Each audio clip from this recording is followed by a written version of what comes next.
दुनिया का सबसे प्रलयंकारी विश्व युद्ध महाभारत, उसमें जो विनाश हुआ था, उस विनाश से हमारी विद्या लुप्त हुई। और विद्या की लुप्तता के बाद जब हमारा पतन प्रारंभ हुआ तो हम गुलाम हो गए। 1000 साल की गुलामी होगी। और आप आश्चर्य करोगे, संसार भर का इतिहास उठाकर देखो, किसी संसार के किसी देश ने आज तक 1000 साल की गुलामी नहीं भोगी है, केवल हमने भोगी है। 750 साल किनकी भोगी है? देखो कैसे डरे बैठे हैं। आवाज तो मेरी जा रही है, हमला तो मुझ पे होगा। काहे डरे बैठे हो? 750 साल किनकी? अरे कौन मुगल होता है? नाम बोलो इनका, क्या होता है? मुसलमान।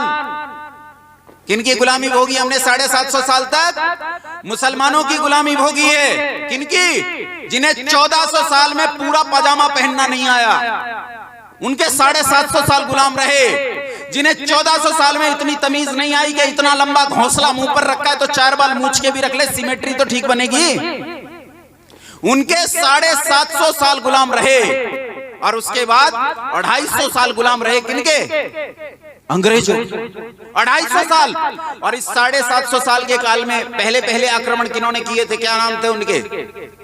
महमूद गजनवी, और दूसरा क्या था वो? मोहम्मद गोरी।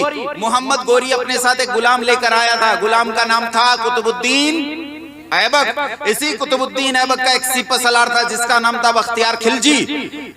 गोरी के चले जाने के बाद बख्तियार खिलजी ने इस मोहम्मद गोरी से अलग अपना शासन स्थापित कर लिया। और पश्चिमोत्तर प्रांत, जहां आप रहते हो, पश्चिमोत्तर प्रांत से प्रारंभ करके असम तक इसने अपना राज्य स्थापित किया। और इस रास्ते में जब इस विजय यात्रा पर निकला, इसने रास्ते में पढ़ने वाले 3 विश्वविद्यालयों को तहस नहस किया, जिनमें सबसे छोटा विश्वविद्यालय था नालंदा।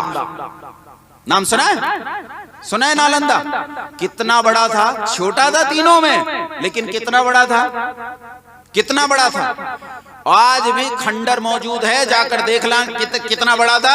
आपकी सैकड़ों यूनिवर्सिटी मिलकर भी इस अकेले विश्वविद्यालय का मुकाबला नहीं कर सकती, इतना बड़ा था।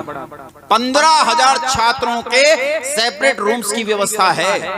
डॉर्मेट्री में कितने रहते होंगे वो अलग, बाहर से आकर कितने पढ़ते होंगे वो अलग, जो खेत खलिहान में रहकर तपस्वी जीवन जीकर रोज आते होंगे, परिसर में पढ़कर चले जाते होंगे, उनकी संख्या अलग है। 15,000 तो वो हैं जो अकेले कक्षों में रहकर पढ़ते थे।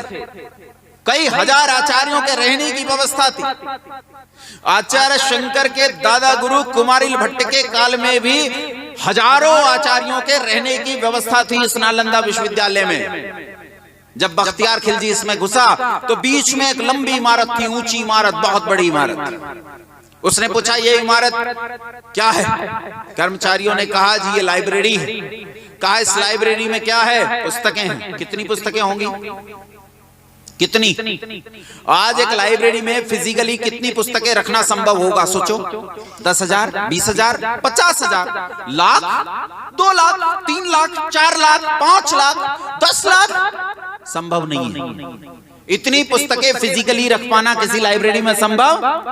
90 लाख किताबें मौजूद थी, 90 लाख इस लाइब्रेरी में। लेकिन बख्तियार खिलजी ने कहा तनिक कर्मचारियों को बुलाओ और पूछो कि इस लाइब्रेरी में कोई कुरान भी है क्या? उन्होंने कहा ना, इसमें कोई कुरान नहीं है। तो आग लगा दो, लाइब्रेरी किसी काम की नहीं। और आग लगा दी गई उस लाइब्रेरी में। अतिशयोक्तिपूर्ण अलंकारिक भाषा लिखते हुए साहित्यकार और इतिहासकार लिखते हैं 6 महीने तक इस लाइब्रेरी से धुआं निकलता रहा, 6 महीने तक आग लगी रही।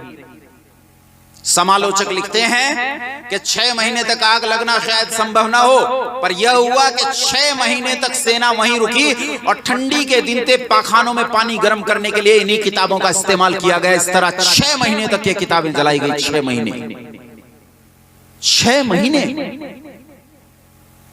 इससे बड़ा विश्वविद्यालय विक्रमशिला और उससे बड़ा विश्वविद्यालय उदयन, 3 विश्वविद्यालयों को इसने एक ही यात्रा में ध्वस्त कर दिया।